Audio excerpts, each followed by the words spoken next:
So hi everyone, welcome to the admission video series. आजच्या व्हिडिओमध्ये आपण डिस्कस करणार आहोत autonomous college versus non autonomous colleges. जर तुम्ही कॅपराउंड थ्रू ॲडमिशन घेणार असाल तर तुम्ही आत्तापर्यंत महाराष्ट्रामधले जेवढे पण कॉलेजेस आहेत त्या कॉलेजेसबद्दल तुम्ही हे नक्कीच ऐकलं असणार की काही कॉलेजेस ऑटोनॉमस आहेत आणि काही कॉलेजेस नॉन ऑटोनॉमस आहेत। नक्की याचा फरक काय आहे? ऑटोनॉमस कॉलेज म्हणजेच नक्की काय, नॉन ऑटोनॉमस कॉलेज म्हणजे नक्की काय, ह्याचे नक्की काय फायदे आहेत, कुठल्या कॉलेजला आपण जास्त प्रेफरन्स दिला पाहिजे, हे आपण सगळं आजच्या व्हिडिओमध्ये डिस्कस करणार आहोत। मी काही कॉलेजेसची तुम्हाला रियालिटी सुद्धा सांगणार आहे जी की तुम्हाला मोस्टली माहिती नसेल, तर त्याच्यामुळे ही व्हिडिओ तुम्ही शेवटपर्यंत नक्की बघा। ऑल्सो ह्याच्यामध्येच मी तुम्हाला बी वर्सेस बी टेक डिग्रीबद्दल पण सांगणार आहे। नक्की तुम्हाला बी डिग्रीला प्रेफरन्स दिला पाहिजे की बी टेक डिग्रीला प्रेफरन्स दिला पाहिजे, कारण की बघा हे जे दोन्ही टॉपिक आहेत ना हे एकमेकांसोबत रिलेटेड आहेत। तर त्याच्यामुळे आपण दोन्ही टॉपिक्स आजच्याच व्हिडिओमध्ये कव्हर अप करणार आहात। तर त्याच्यामुळे ही व्हिडिओ तुम्ही शेवटपर्यंत नक्की बघा। अँड ऑल्सो आपलं एक व्हॉट्सॲप चॅनल आहे, हे पण तुम्ही जॉईन करून ठेवा, कारण की ह्या व्हॉट्सॲप चॅनलवर मी तुम्हाला भरपूर काही अपडेट्स प्रोव्हाइड करत असतो। ऑल्सो आपली एक पर्सनल काउन्सिलिंग आहे, ज्याच्यामध्ये आम्ही तुम्हाला एक पर्सनलाइज कॉलेजची लिस्ट बनवून देतो, तुमच्या प्रेफरन्सच्या अकॉर्डिंग, तुमच्या कॅटेगरीच्या अकॉर्डिंग, तुमच्या पर्सेंटाईल आणि रँकच्या अकॉर्डिंग एक आम्ही बेस्ट प्रेफरन्स लिस्ट तुम्हाला बनवून देतो। ह्याच्यामध्ये आम्ही तुम्हाला एवढे सगळे फीचर्स प्रोव्हाइड करतोय जे की प्रीमियम फीचर्स आहेत, आणि हे फक्त आम्ही तुम्हाला 1499 मध्ये प्रोव्हाइड करतोय। लिमिटेड टाईमसाठी ऑफर आहे। जर तुम्हाला आपल्या पर्सनल काउन्सिलिंगमध्ये एनरोल करायचं असेल तर तुम्ही ह्या नंबरवर व्हॉट्सॲपवर मेसेज करू शकता की I want to enrol in your personal counselling. तेव्हा आम्ही तुम्हाला काही डिटेल्स शेअर करू, ज्याच्याने अजून तुम्हाला क्लिअरिटी मिळेल की ह्या पर्सनल काउन्सिलिंगमध्ये काय काय आम्ही तुम्हाला प्रोव्हाइड करणार आहोत। बेसिकली ह्याच्यामध्ये सगळे फीचर्स आहेत, म्हणजेच वन ऑन वन मेंटरशिपसुद्धा प्रोव्हाइड केली जाते, आणि ह्याच्यामध्ये तुम्ही माझ्यासोबत पण कनेक्ट होऊ शकता। म्हणजे माझ्यासोबत कनेक्ट व्हायचे तुम्हाला काही एक्स्ट्रा चार्जेस नाही पे करावे लागणार। ह्याच्यामध्ये तुम्हाला अनलिमिटेड व्हॉट्सॲप प्लस कॉल सपोर्टसुद्धा मिळतोय। ह्याच्यामध्ये तुम्ही कॉल करून तुमचे जेवढे पण डाऊट्स आहेत हे आमच्याकडनं तुम्ही क्लिअर करून घेऊ शकता। सो लिमिटेड टाईमसाठी ही काउन्सिलिंगची बॅच ओपन असणार आहे, कारण की ही बॅच आता लवकरच क्लोज होईल आणि ह्या प्राईस रेंजमध्ये ही बॅच तुम्हाला मिळत आहे। तर त्याच्यामुळे जर तुम्हाला एन्क्वायरी करायची असेल तर तुम्ही ह्या नंबरवर तुम्ही आम्हाला व्हॉट्सॲपवर मेसेज करू शकता। स्टार्ट करूया आपल्या मेन टॉपिकपासून। सगळ्यात पहिले आहे व्हॉट इज ऑटोनॉमस कॉलेजेस। तुम्हाला आत्तापर्यंत प्रश्न पडलेलाच असेल, दादा हे ऑटोनॉमस कॉलेज म्हणजेच काय? लक्षात घ्या, ऑटोनॉमस कॉलेज म्हणजे असे कॉलेजेस ज्यांना युनिव्हर्सिटी कंट्रोल नाही करत, म्हणजे त्यांना एक फ्रीडम प्रोव्हाइड केलेलं असतं की तुम्हाला जसं अकॅडमिक रन करायचं आहे तसं तुम्ही रन करू शकता। हां, हे जे कॉलेजेस आहेत हे युनिव्हर्सिटीसोबत ॲफिलिएटेड असतात, म्हणजे जेव्हा पण तुम्ही तुमचे इंजिनिअरिंगचे किंवा तुमचे फार्मसीचे 4 इयर्स तुम्ही कंप्लीट करता, त्याच्यानंतर त्या पर्टिक्युलर युनिव्हर्सिटीकडनं तुम्हाला एक डिग्रीचं सर्टिफिकेट मिळतं।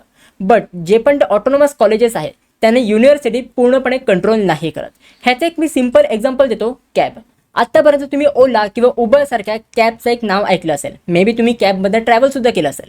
आता कॅब नक्की कशी वर्क करते तर बघा, कॅब जी आहे हे एका ऑर्गनायझेशनसोबत ॲफिलिएटेड आहे, ओला किंवा उबर सारख्या कंपनीसोबत ती ॲफिलिएटेड आहे। बट कॅब कोण चालवतं? एक ड्रायव्हर चालवतो, बरोबर। आता जेव्हा पण तुम्ही कॅब बुक करता त्याचं एक ड्युटी काय असते की तुम्हाला पॉईंट ए पासून तुमच्या डेस्टिनेशनपर्यंत पोहोचवायचं आहे। आता डेस्टिनेशनपर्यंत पोहोचवण्यासाठी त्या कॅबवाल्यांना कुठला एक असा रस्ता ठरवून दिलेला आहे का?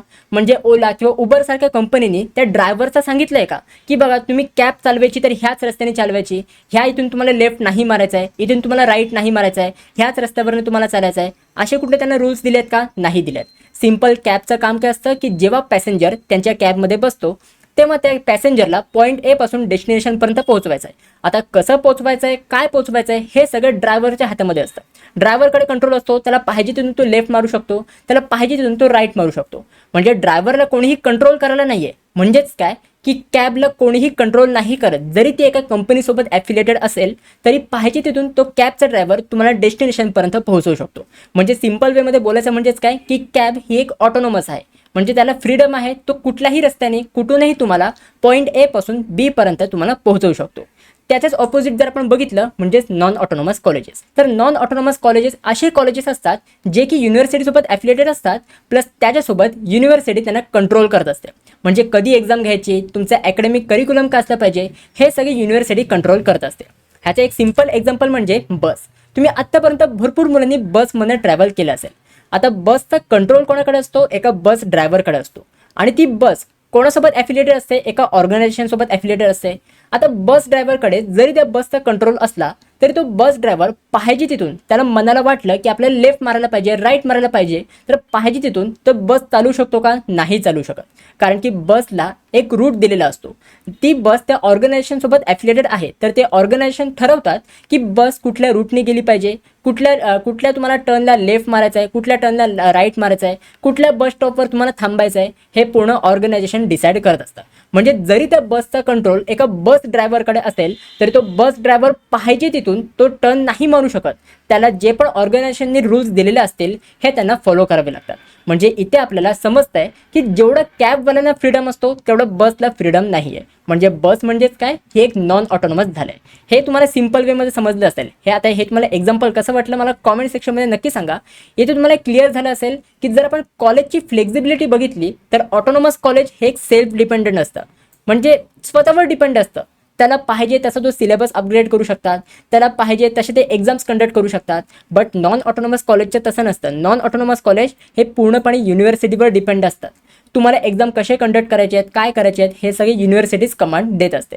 तर त्याच्यामुळे इकडे फ्लेक्झिबिलिटीचं आपण बघितलं, कॉलेज फ्रीडमचं आपण बघितलं तर ऑटोनॉमस कॉलेजेसला फ्रीडम असतात. आय होप हे तुम्हाला इथपर्यंत क्लिअर झालं असेल ऑटोनॉमस आणि नॉन ऑटोनॉमस कॉलेजेस म्हणजेच काय, आता त्याचे फायदे काय आहेत, ह्याचे नुकसान काय आहेत, ह्याची डिग्री तुम्हाला कशी असते हे आपण आता पुढे डिस्कस करूया. सगळ्यात पहिले जर आपण कॉलेज डिग्री आपण बघितली तर ऑटोनॉमस कॉलेजमधनं जर तुम्ही पासआउट केलं तर तुम्हाला इकडे एक बीटेक डिग्री प्रोव्हाइड केली जाते. बट त्या साईडला जर आपण नॉन ऑटोनॉमस कॉलेजमधनं पासआउट झालो तर इकडे तुम्हाला बॅचलर ऑफ इंजिनिअरिंग BEची डिग्री प्रोव्हाइड केली जाते. आता ह्या पॉईंटला ना भरपूर मुलांचं मिसकन्सेप्शन आहे, भरपूर पॅरेंट्सचं पण मिसकन्सेप्शन आहे की ह्या इथे बीटेक डिग्री म्हणजे one of the best degree आणि बी म्हणजे काय, ही आउटडेटेड झालेली आहे असे भरपूर मुलांना वाटतं. बट एक मी तुम्हाला रिॲलिटी सांगतो. जर आपण महाराष्ट्र लेवलच्या कॉलेजेसवर बघितलं, म्हणजे जर आपण महाराष्ट्र लेवलचे जे कॉलेजेस आहेत, जेवढे पण autonomous colleges, non autonomous colleges, BTech degree, B degree जर आपण कम्पेअर केली तर एवढा काही डिफरन्स नाही आहे. आत्तापर्यंत ना भरपूर असे कॉलेजेस आहेत जे ऑटोनॉमस झालेले आहेत. म्हणजे आपण बोलू शकतो जे टियर 3 लेवलचे कॉलेजेस आहेत ते पण ऑटोनॉमस झालेले आहेत आणि ते पण तुम्हाला बीटेक डिग्री प्रोव्हाइड केले आहेत. बट त्या कॉलेजेसमध्ये धड प्लेसमेंट नाही, काय नाही, हे मी तुम्हाला पुढे आता येणाऱ्या पॉईंट्समध्ये ते पण मी तुम्हाला सांगणार आहे. बट ह्या पॉईंटला एक तुम्ही लक्षात घ्या की आपल्या महाराष्ट्र लेवलला बीटेक डिग्री आणि बीची डिग्री व्हॅल्यू ही सेम आहे. काही मुलांना वाटतं की त्या बीटेक डिग्री म्हणजेच काय की बॅचलर ऑफ टेक्नॉलॉजी, म्हणजे इकडे आपल्याला प्रॅक्टिकली नॉलेज जास्त मिळेल आणि इकडे जे बॅचलर ऑफ इंजिनिअरिंग आहे हे आउटडेटेड झाले, इथे आपल्याला फक्त थेअरी शिकवली जाते. असं नाही आहे. ऑलमोस्ट दोन्हीही डिग्री हे एकदम सेमच आहे. थोडंफार सिलेबस वर खाली आहे, ते मी तुम्हाला पुढे येणाऱ्या पॉईंट्समध्ये कव्हर करेन की नक्की कुठल्या कॉलेजेसमध्ये तुम्हाला फरक जाणू शकतो. पण ह्या पॉईंटला एक तुम्ही क्लिअर करा की ऑटोनॉमस आणि नॉन ऑटोनॉमस कॉलेजेस जे आपल्याला डिग्री प्रोव्हाइड करतात ती एवढी आपल्याला म्हणजे डिफरन्स नाही आहे. बीटेक आणि बी डिग्री हे ऑलमोस्ट सेम आहे. आय होप हा तुमचा पॉईंट क्लिअर झालेला असेल. आता नेक्स्ट आपण पॉईंट बघितला तर ॲकॅडमिक सिलेबस. आता ॲकॅडमिक सिलेबस जो आहे ऑटोनॉमस कॉलेजचा, जे की ऑटोनॉमस कॉलेजेस आपल्याला बीटेक डिग्री प्रोव्हाइड करतात, तर त्या ऑटोनॉमस कॉलेजचा जो पण काही सिलेबस आहे हा काइंड ऑफ अपडेटेड असतो. कारण की लक्षात घ्या, जसं मी तुम्हाला स्टार्टिंगला सांगितलं आहे की हे जे ऑटोनॉमस कॉलेजेस आहे हे युनिव्हर्सिटीसोबत ॲफिलिएटेड असतात. बट यांचं सिलेबस हे कसं असलं पाहिजे हे सगळं स्वतःहून कॉलेज लेवलवर ठरवलं जातं. तर त्याच्यामुळे कॉलेजेसला हे इझी होतं, एक सोपं पडतं की सिलेबस अपडेट करावा. म्हणजे काही आपल्या महाराष्ट्र लेवलला असे काही कॉलेजेस आहेत जे की टियर 1 कॉलेजेस आहेत आणि ते ऑटोनॉमस आहेत आणि त्यांचा सिलेबस हा खूप चांगला आहे, म्हणजे अपडेटेड सिलेबस आहे आणि मुलांना जे ॲक्च्युली शिकायला पाहिजे ते त्या कॉलेजेसमध्ये शिकवलं जातं. बट त्या साईडला जर आपण नॉन ऑटोनॉमस कॉलेजेस आपण बघितलं तर नॉन ऑटोनॉमस कॉलेजचा सिलेबस हा लवकर अपडेट होत नाही. म्हणजे नॉन ऑटोनॉमस कॉलेजेसचा सिलेबस अपडेट व्हायला 5 वर्ष 6 वर्ष पण लागतात. म्हणजे आत्ता पण आपण काही युनिव्हर्सिटीजचं बघितलं तर सिलेबस हा आउटडेटेड आहे. हां, आत्तापर्यंत काही युनिव्हर्सिटीजने सिलेबस अपडेट केलेला आहे आणि तो बऱ्यापैकी सिलेबस आहे. बट काही युनिव्हर्सिटीज अजूनसुद्धा ओल्ड सिलेबस फॉलो करतात. तर इथे आपल्याला एक पॉईंट बघायला मिळतो की ऑटोनॉमस कॉलेजेसचा सिलेबस हा थोडा अपडेटेड असतो. बट सगळ्याच ऑटोनॉमस कॉलेजचा सिलेबस अपडेटेड असतो का? नाही. कारण की जसं मी तुम्हाला सांगितलं आहे की आत्तापर्यंत ना तुम्ही जर बघितलं तर महाराष्ट्रामध्ये भरपूर असे कॉलेजेस आहेत जे कॉलेजेसला अर्थ पण नाही आहे, टियर 3 लेवलचे कॉलेजेस आहेत आणि ते कॉलेजेस ऑटोनॉमस झाले आहेत. आता ते कॉलेजेस ऑटोनॉमस झाले आहेत म्हणजे त्या कॉलेजचे सिलेबस एकदम चांगलं झाले का, एकदम अपडेट झाले का? नाही. जरी ते कॉलेजेस ऑटोनॉमस झाले असतील तरी पण ते युनिव्हर्सिटीचा सिलेबस फॉलो करतात. त्या ऑटोनॉमस का झाले आहेत? फक्त नावासाठी. कारण की आत्ता कॉलेजेसला माहिती पडलं आहे की मुलांना बीटेक डिग्रीचा क्रेज आहे. मुलं आता बघतात की आपल्याला बीटेक डिग्री मिळाली पाहिजे, तर त्याच्यामुळे ते ऑटोनॉमस कॉलेजेसला प्रायोरिटी देतात. तर त्याच्यामुळे आत्ता ना काही कॉलेजेस ट्राय करतात, जरी ते टियर 3 लेवलचे असतील तरी ते बीटेक डिग्री म्हणजे ऑटोनॉमस व्हायचा ते प्रयत्न करतात. करतात आणि त्याच्यामुळे आत्तापर्यंत भरपूर कॉलेजेस आहेत ज्या कॉलेजेसला अर्थ पण नाही आहे, त्या कॉलेजेसची प्लेसमेंट लेवल पण एवढी नाही आहे, तरी ते कॉलेजेस ऑटोनॉमस झालेले आहेत. म्हणजे ह्या पॉईंटला हे सांगण्याचा उद्देश आहे की सगळ्याच ऑटोनॉमस कॉलेजेसमध्ये तुम्हाला अपडेटेड सिलेबस नाही बघायला मिळत. ते ऑटोनॉमस कॉलेजेस युनिव्हर्सिटीचा सिलेबस फॉलो करतात. आय होप हा तुम्हाला सिलेबसबद्दल पण पॉईंट कव्हर झालेला असेल. त्याच्यानंतर आहे एक्झाम पॅटर्न. एक्झाम पॅटर्नचं आपण बघितलं तर ऑटोनॉमस कॉलेजेसमध्ये जे पेपर असतात, एक्झामचे पेपर असतात, हे कॉलेज लेवलवरच सेट केलेले असतात. आणि जर आपण नॉन ऑटोनॉमस कॉलेजचा बघितला तर हे जे पेपर आहेत हे युनिव्हर्सिटीकडनं सेट करून येतात. जर आपण एक्झामची रिॲलिटी बघितली तर ऑटोनॉमस कॉलेजमध्ये एक्झामची रिॲलिटी ही आहे की तुमचे एक्झामचे पेपर्स कम्पॅरेटिव्हली इझी असतात. आता हे मी का बोलतोय, कारण की ऑटोनॉमस कॉलेजमध्ये जसं मी तुम्हाला सांगितलं की एक्झामचे पेपर कुठून बाहेरून नाही आहेत, तुमचे कॉलेजचे टीचर्स तुमचे एक्झामचे पेपर सेट करत असतात. मग त्याच्यामुळे काय होतं ना, तुमचे कॉलेजचे टीचर्स कधी कधी तुम्हाला इम्पॉर्टंट क्वेश्चन्स देऊन टाकतात की हे काही इम्पॉर्टंट क्वेश्चन्स आहेत. इवन काही कॉलेजेसमध्ये टीचर्स तुम्हाला क्वेश्चन बँकसुद्धा देतात की हे काही क्वेश्चन्स आहेत, हे क्वेश्चन्स करून या, ह्याच्यापैकीच तुम्हाला काही क्वेश्चन्स तुमच्या एक्झाममध्ये येणार आहेत.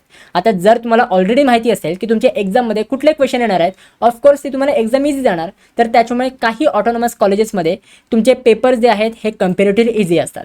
बट सगळ्याच ऑटोनॉमस कॉलेजेसमध्ये असं होत नाही. काही ऑटोनॉमस कॉलेजेस खूप स्ट्रिक्ट आहेत, म्हणजे इवन ते मुलांना सांगतसुद्धा नाहीत की कुठले इम्पॉर्टंट क्वेश्चन्स आहेत, कुठले काही क्वेश्चन बँक आहे, हे काही कॉलेजेस सांगतसुद्धा नाहीत. तर त्याच्यामुळे काही ऑटोनॉमस कॉलेजेस इम्पॉर्टंट क्वेश्चन्स किंवा क्वेश्चन बँक देऊन टाकतात, ज्याच्याने मुलं ही आरामात पास होऊन जातात. त्याच साईडला जर आपण नॉन ऑटोनॉमस कॉलेजचं आपण बघितलं तर पेपर हा मॉडरेट लेवलचा असतो, कारण की ह्या कॉलेजेसमध्ये पेपर हे युनिव्हर्सिटीकडनं सेट होऊन येतात. आता बाहेरून पेपर येतात तर त्याच्यामुळे त्या कॉलेजचे टीचर्ससुद्धा माहिती नसतं की कुठले क्वेश्चन्स येणार आहेत, कुठले क्वेश्चन्स नाही येणार आहेत. आता जर तुम्ही म्हणत असाल तर हे तर टफ झालं, खूप हार्ड झालं, बट तसं नाही आहे, मॉडरेट लेवल असतो.